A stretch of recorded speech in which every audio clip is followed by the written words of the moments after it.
You've all heard the adage, what you do today determines where you are tomorrow. Still working to add more to my game, mistakes and tackles, and just basically break away from stuff like that.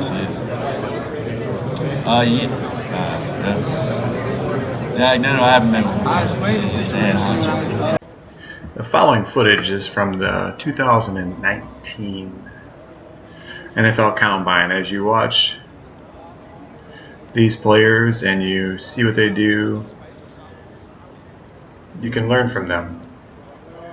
Some of the takeaways that I have as I go and watch these athletes is that if you listen to a Bryce Love like you did at the start of this, read more books outside of your comfort zone, expand your vocabulary. That allows you to speak clearly and to look people in the eye, have good communication skills. They're investing in you, and so you must invest in yourself.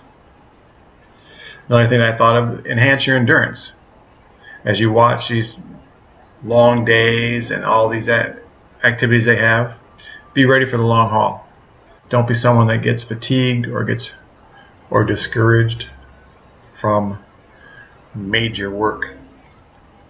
That brings me to the point of being a multiple sport athlete. Play a bunch of different games, compete against a bunch of different type of people, be a more well-rounded person.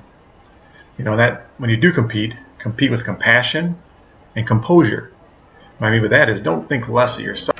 Think of yourself less. That will allow you to be a better human being and someone that they would want to invest in, someone you want to be around.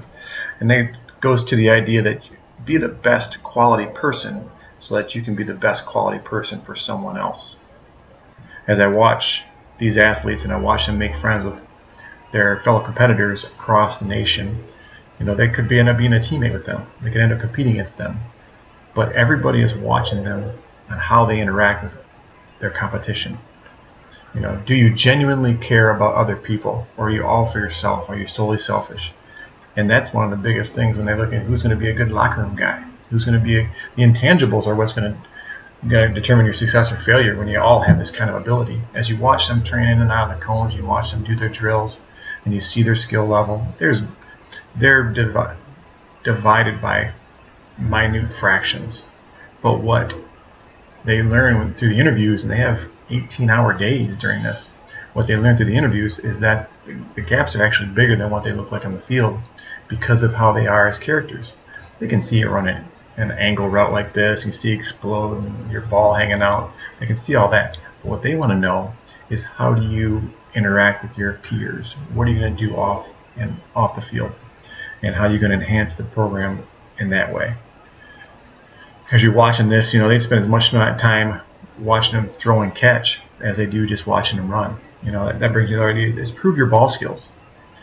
If you think that you're just a runner, you think that you're just a tackler, you just think whatever you are, you need to improve and become the best all-around athlete possible. What makes an Alex Barnes different from a guy from, say, Temple? Well, they can watch him see more smooth catch and tuck elements, to find out that he is a little better an athlete, because ultimately they want the best investment return. So if you're a great athlete, there's a better upside. And then the other part too, as they do all these interviews, because it's a ton of interviews, it's always constant scrutiny, just like it should be, is do quality things so that way you have things of quality to talk about. Don't make up things. Don't, say you're going to do this thing. Be a person of substance and do those things. That's what differentiates a guy like Miles Sanders. That guy differentiates himself because he is a well-rounded human being. He speaks of that and speaks very well, and as a result, they're willing to put all kinds of money into him. So be a quality person, do quality things so that you can be someone that people want to invest in. At the end of the day, everybody wants to know that you're the kind of person that's going to do whatever it takes to be as successful as possible and to help them be successful. Be worthy of investing in. Go to highandtight.com and learn how to create habits that win games, and one component that will make you even better is ball security.